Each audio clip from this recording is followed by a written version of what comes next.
India times news బులెటిన్ల ముందుగా headlines. Vijayawada ఇంద్రకీలాద్రిపై ప్రారంభమైన శాకంబరి ఉత్సవాలు.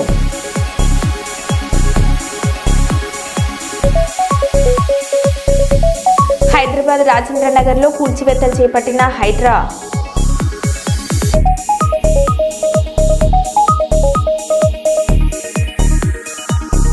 ములుగులో రాష్ట్ర మంత్రి సీతక్క విలేకరుల సమావేశం.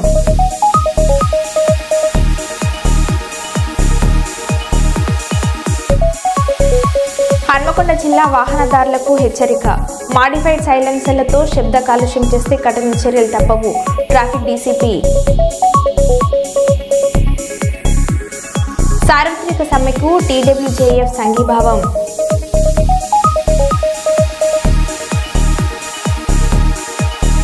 ఇక వివరాల్లోకి వెళ్తే, కేంద్ర కార్మిక సంఘాలు ఇచ్చిన దేశవ్యాప్త సమ్మెలో భాగంగా ఈరోజు జరిగిన సమ్మెలో బ్యాంకు ఉద్యోగ సంఘాలు ఏఐబిఈఏ, ఏఐబిఓఏ, బిఈఎఫ్ఐ పాల్గొన్నవి. అందులో భాగంగా కర్నూలులో జిల్లా పరిషత్ నుండి కలెక్టరేట్ వరకు అన్ని కార్మిక సంఘాలతో కలిసి నినాదాలు ఇచ్చుకుంటూ ర్యాలీగా వెళ్లి కలెక్టర్ ఆఫీస్ దగ్గర వివిధ సంఘాలు తమ డిమాండ్లను వివరించి సభ ముగించారు.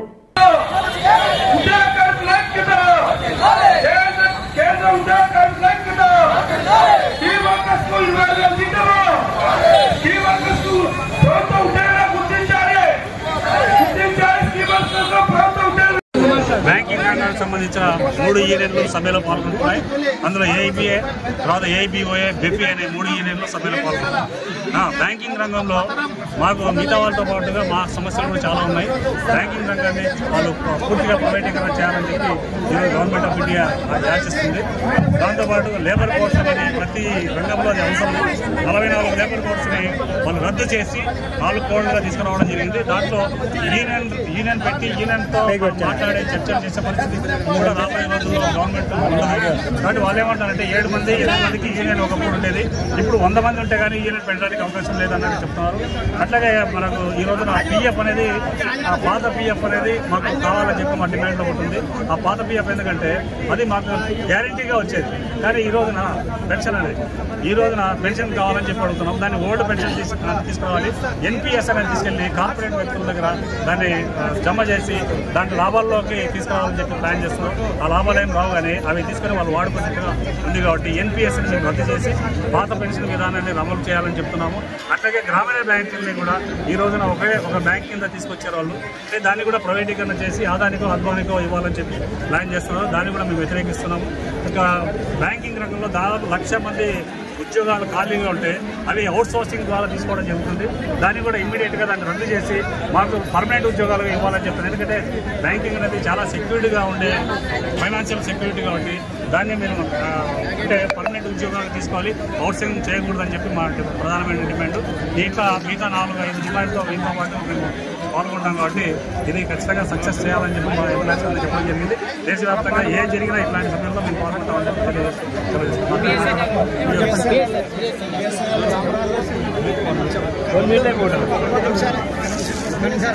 భద్రాచలం ఈవో రమాదేవిపై దాడి. స్పృహ తప్పిన ఈవో రమాదేవి ప్రైవేట్ ఆసుపత్రికి తరలింపు. భద్రాచలం రామాలయంకు చెందిన భూములు పురుషోత్తపట్నం ఆంధ్రప్రదేశ్లో కబ్జాకి గురవుతుండగా అడ్డుకున్న ఈవో రమాదేవి గత కొద్ది రోజులుగా అక్రమదారులకి దేవాదాయ శాఖ ఉద్యోగుల మధ్య వాగ్వాదం. అక్రమ నిర్మాణాలను అడ్డుకున్న దేవాదాయ శాఖ సిబ్బంది అక్రమదారుల దాడి.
రేషన్ కార్డులు చిన్నవి కాదు. పేద కుటుంబాల కన్నా అధికంగా ఉన్న 37 లక్షల రేషన్ కార్డుల కథ తేల్చాలి. ఆంధ్రప్రదేశ్ రాష్ట్రంలో పేదలకు సంక్షేమ పథకాలు అందించాలని లక్ష్యంతో ప్రభుత్వం రేషన్ కార్డులు అందిస్తుంది. 1,05,00,000 పేద కుటుంబాలు ఉంటే 1,42,00,000 రేషన్ కార్డులు ఉన్నాయని చెబుతున్నారు. మిగతా 37 లక్షల రేషన్ కార్డులు ఎవరి పేరు మీద ఉన్నాయో తేల్చాల్సిన ప్రభుత్వం మౌనంగా ఉంటుంది.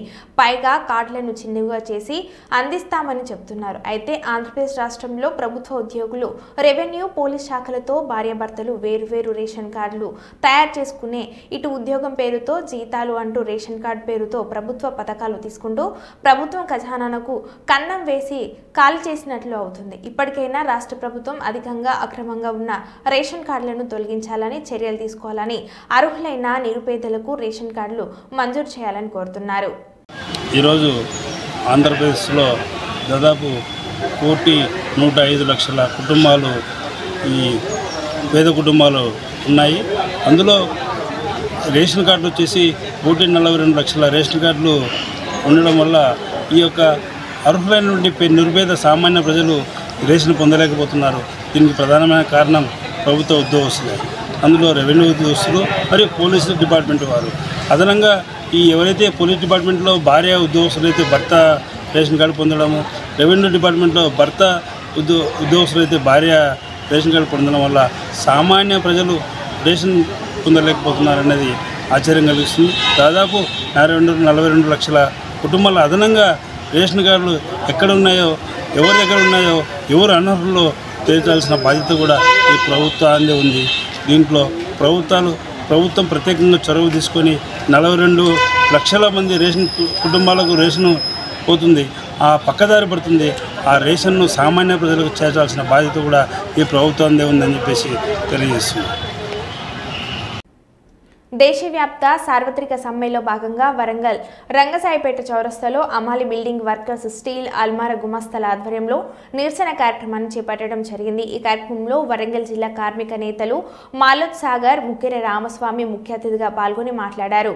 కేంద్ర బీజేపీ ప్రభుత్వం 29 కార్మిక చట్టాలను 4 లేబర్ కోడ్లుగా యజమానులకు, పెట్టుబడిదారులకు, కార్పొరేట్ శక్తులకు అనుకూలంగా చట్టాలను తీసుకువచ్చి కార్మిక వర్గాన్ని బానిసత్వంలోకి నెట్టే విధంగా బీజేపీ ప్రభుత్వం ఎంతో పోరాడి సాధించుకున్న కార్మిక హక్కులను నిర్వీర్యం చేస్తూ బీజేపీ ప్రభుత్వం కుట్రలు చేస్తుందని అన్నారు.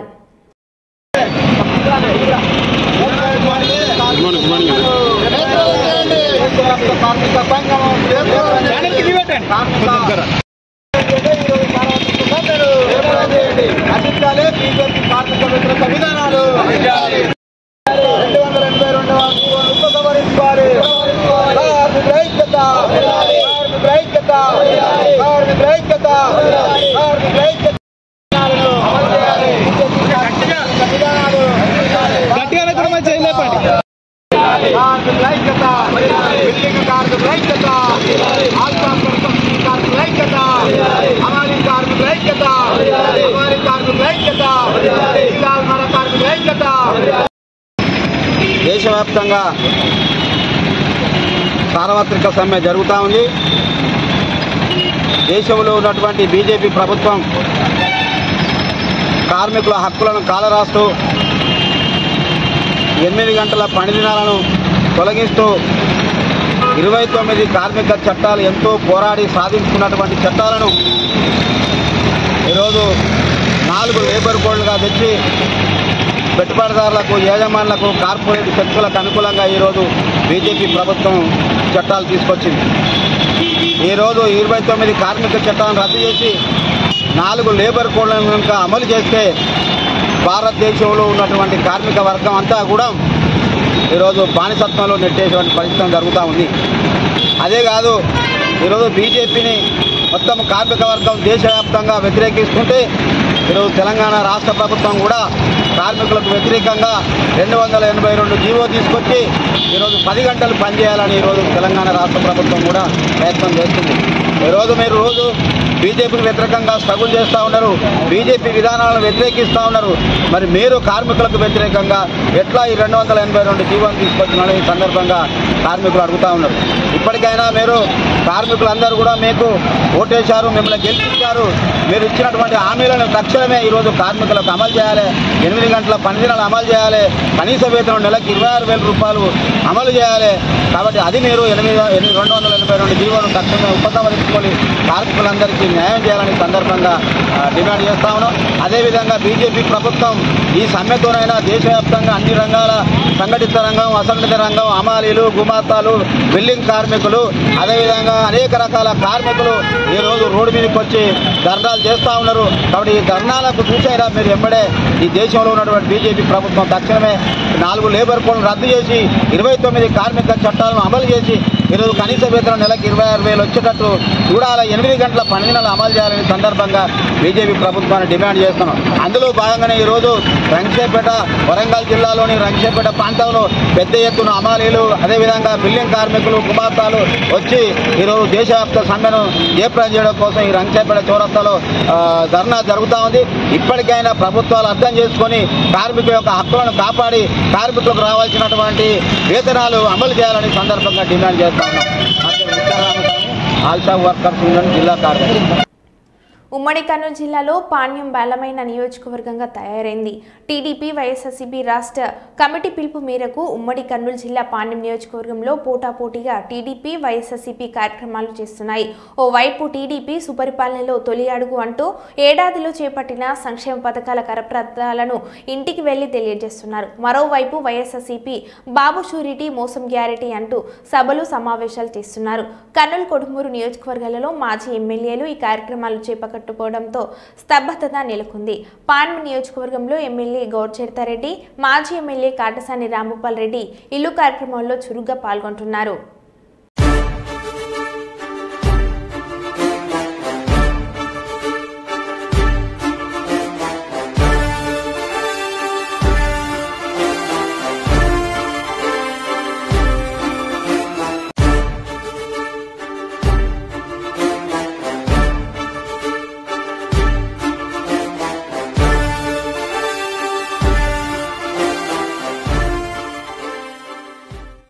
పాతపట్నం మండలం కేంద్రంలో నాడు మధ్యాహ్నం 1 గంట సమయంలో శ్రీకాకుళం జిల్లా పాతపట్నంలో ఆంధ్ర ఒడిశా బోర్డర్ చెక్పోస్ట్ వద్ద గంజాయితో పట్టుబడిన నిందితుడిని అరెస్ట్ చేసి అతని వద్ద నుండి 3.345 కిలోల గంజాయిని మరియు ఒక సెల్ ఫోన్ను పాతపట్నం పోలీసులు స్వాధీనం చేసుకున్నారు.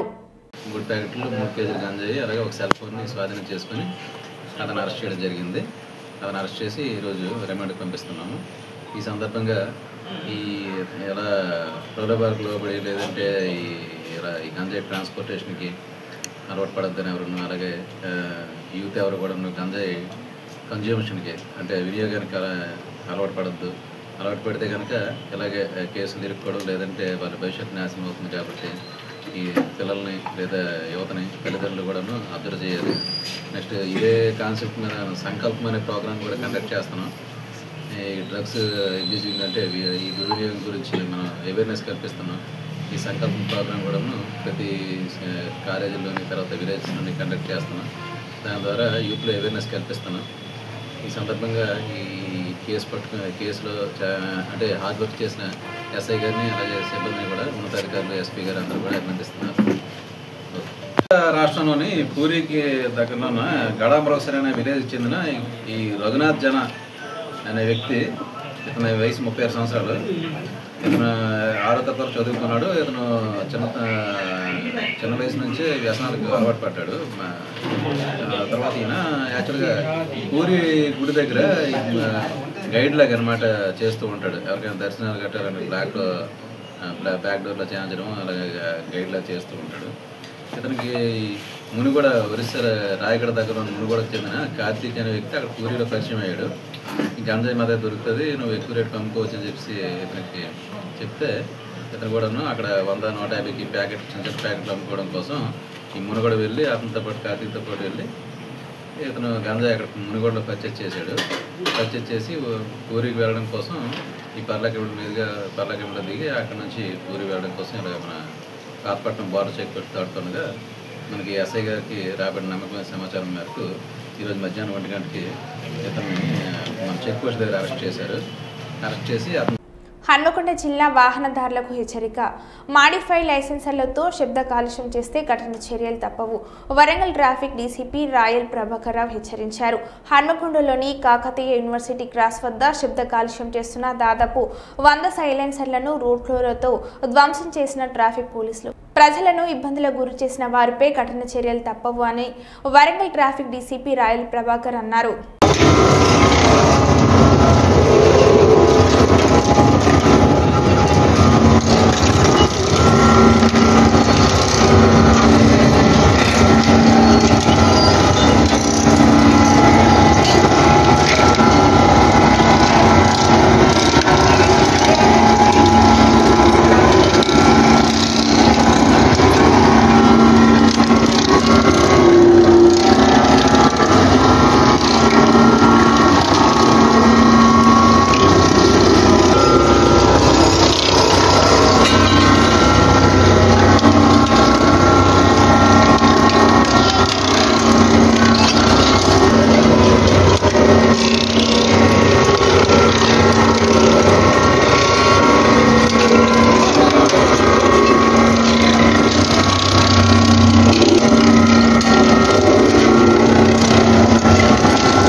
రాజ్యాంగాన్ని చేతిలో పట్టుకుని తిరుగుతున్న రాహుల్ గాంధీ తెలంగాణలో ఆర్టికల్ 243Dని అమలు చేయాలని మరియు రాబోయే స్థానిక సంస్థల ఎన్నికల్లో 42% రిజర్వేషన్ను అమలు చేయాలని రేవంత్ రెడ్డిని ఆదేశించాలని కోరుతున్నానని జాగృతి అధ్యక్షురాలు టీఆర్ఎస్ ఎమ్మెల్సీ కవిత అన్నారు.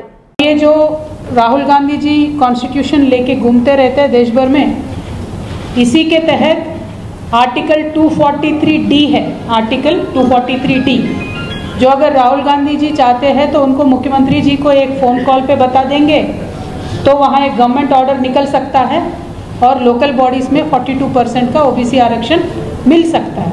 तो राहुल गांधी जी को ये मैं बेट देती हूँ और उनको रिक्वेस्ट करती हूँ कि 243D एक बार पढ़िए और आपके मुख्यमंत्री जी को तुरंत आदेश दीजिए कि एक गवर्नमेंट ऑर्डर आप निकालिए, क्योंकि परसों के दिन हमने पेपर्स में पढ़ा है कि परसों के दिन तेलंगाना कैबिनेट का मीटिंग है. तो राहुल जी से मेरा पहला डिमांड है कि आपने जो देश भर में पिछले 2011 से लेके आज तक जिस तरीके से देशवासियों को गुमराह कर रहे हैं, अब एटलीस्ट तेलंगाना से उसको एंड कीजिए, क्योंकि हमें अच्छा नहीं लग रहा है. हम तेलंगाना के लोग आंदोलन से निकल के आए हुए लोग हैं, हम तेलंगाना के लोग आंदोलन से प्रदेश बनाए हुए ऐसे लोग हैं, हम बहुत ज़िद्दी लोग हैं. आप आज देश भर में जाके बता रहे हो कि हमारा तेलंगाना का मॉडल है. साहब, ये तेलंगाना का मॉडल नहीं है. जो कांग्रेस आज बता रही है वो कांग्रेस की करप्शन की मॉडल है. हमें इससे कोई लेना देना नहीं है. तेलंगाना का मॉडल ये होता है कि आप कुछ वादा करते हो तो उस पर हम निकर के आते हैं, उस पर हम उतर के आते हैं, वादा पूरा करते हैं. और जो कांग्रेस पार्टी आज तेलंगाना में राज कर रही है लगातार 2 सालों से. విజయవాడ ఇంద్రకీలాద్రిపై ప్రారంభమైన శాకంబరి ఉత్సవాలు జూలై 10తో ముగింపు. హరితవర్ణంలో శోభిల్లుతున్న ఇంద్రకీలాద్రి ప్రత్యేక పూజలలో పాల్గొన్న ఆలయ ఈవో షీనా నాయక్ దేశంలోని పలు ప్రాంతాల నుండి ఈ భక్తుల రాక మొదటి రోజైన ఈ రోజు ఆలయ అలంకరణ, కదంబం ప్రసాదం తయారీ నిమిత్తం సుమారు 50 టన్నుల కూరగాయల వినియోగం, గోదావరి, కృష్ణా, గుంటూరు జిల్లాల దాతల నుండి సేకరణ, కూరగాయల సేకరణ నిమిత్తం 10 రోజుల నుండి శ్రమిస్తున్న ఆలయ సిబ్బంది ప్రధాన ఆలయంలో శ్రీ కనకదుర్గ అమ్మవారు మహామండపంలో ఉత్సవమూర్తి, ఉపాలయాల్లో దేవతమూర్తులంతా హరితవర్ణంతో విరజిల్లుతున్నారు. ఉదయం 10 గంటల నుండి మధ్యాహ్నం 2 గంటల వరకు ప్రత్యేక అంతరాలయ దర్శనం రద్దు, విధులు కేటాయింపు, దేవాలయ సిబ్బంది సెలవుల రద్దు. ఆషాఢ సరే సమర్పణ బృందాలు శాకంబరి దేవి దర్శనం కొరకు వచ్చే భక్తులకు ఇబ్బంది లేకుండా ముందస్తు ఏర్పాట్లు.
శక్తి సామర్థ్యాల కన్నా సోమరితనం ప్రమాదకరం.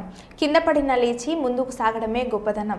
పిల్లలు తమ జీవిత ప్రయాణంలో ఇతరుల కంటే మెరుగ్గా ఉండడం కంటే నీకంటే నువ్వే గొప్పగా ఉండటానికి ప్రయత్నించాలని విజయ హాస్పిటల్ అధినేత విజయ కృష్ణారెడ్డి కోరారు. కర్నూలు మున్సిపల్ కార్పొరేషన్ పరిధిలోని పెద్దపాడు దామోదరం సంజీవయ్య బాలల సంధానంలో బాలల సంరక్షణ జిల్లా అధికారి టి శారద ఏర్పాటు చేసిన కార్యక్రమంలో అనాథ పిల్లలకు క్లాత్ బ్యాగ్స్ విజయ హాస్పిటల్ వ్యవస్థాపకులు స్వర్గీయ రామకృష్ణారెడ్డి సేవా సమితి వారు ఇచ్చారు. ఈ సందర్భంగా విజయ హాస్పిటల్ అధినేత విజయ కృష్ణారెడ్డి మాట్లాడారు.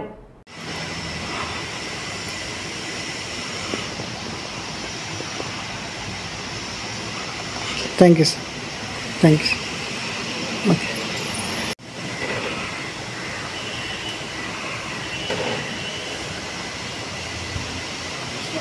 Thank you. Thank you sir.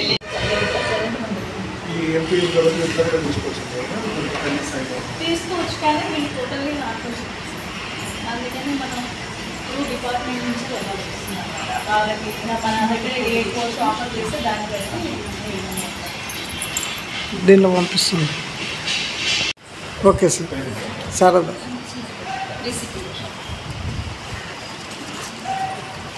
నమస్కారం. ఈరోజు దామోదరం సంజీవయ్య అనాథాశ్రమం బాలికల అనాథాశ్రమంలో ఇన్ఛార్జ్ శారదా గారి ఆధ్వర్యంలో మన రోజా మహిళా సమితి అధ్యక్షురాలు సుమలత గారి ఆధ్వర్యంలో ఈరోజు పిల్లలకి బ్యాగ్స్, క్లాత్ బ్యాగ్స్ వాళ్ళ బట్టలకి దీన్ని పెట్టుకోవడానికి అవసరం అవుతుందని చెప్తే దాని ప్రకారం ఇవ్వడం ఉంది. ఈ ముందు కూడా ఏదైనా మేడంతో డిస్కస్ చేసి సుమలత గారితో మాట్లాడి ఏదైనా పిల్లలకి అవసరం ఉన్నా మీరు చేయగలిగిన సాయం ఏదన్నా ఉన్నా సాయం అనుకోకుండా బాధ్యతగా వహించి చేస్తామని చెప్తున్నాను. అందరికీ నమస్కారం అండి. ఈరోజు మన విజయ హాస్పిటల్ డైరెక్టర్ గారైన విజయ కృష్ణారెడ్డి గారు మన పెద్దపాడు చిల్డ్రన్ హోమ్ దామోదర సంజీవయ్య బాలల వసతి గృహంలో రోజా ఆర్గనైజేషన్ వారి ఆధ్వర్యంలో మన పిల్లలకి బట్టలు బ్యాగ్స్ అందించడం జరిగింది. ఇంకొక శుభపరిణామం ఏమంటే దానిలో భాగంగా ఈరోజు సార్ మొత్తం వాచ్ చేసి అంత చిల్డ్రన్ హోమ్ విజిట్ చేయడం జరిగింది.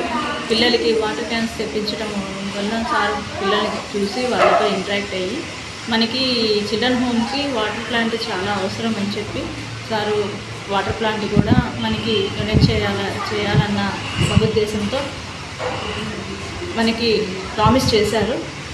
ఈ అవకాశం ఇచ్చిన మన ఈ కార్యక్రమాన్ని సక్సెస్ఫుల్ చేసిన మన రోజా ఫౌండేషన్ సుమలత గారికి, అదేవిధంగా ఇక్కడ ఇచ్చేసిన మా సూపరింటెండెంట్ గారికి, ఇన్ఛార్జ్ గారికి, ఇక్కడ ఆఫీస్ సిబ్బంది అందరికీ కూడా ధన్యవాదాలు తెలుసుకున్నాను. Thank you. మరో బులెటిన్లో మళ్ళీ కలుద్దాం. Stay tune.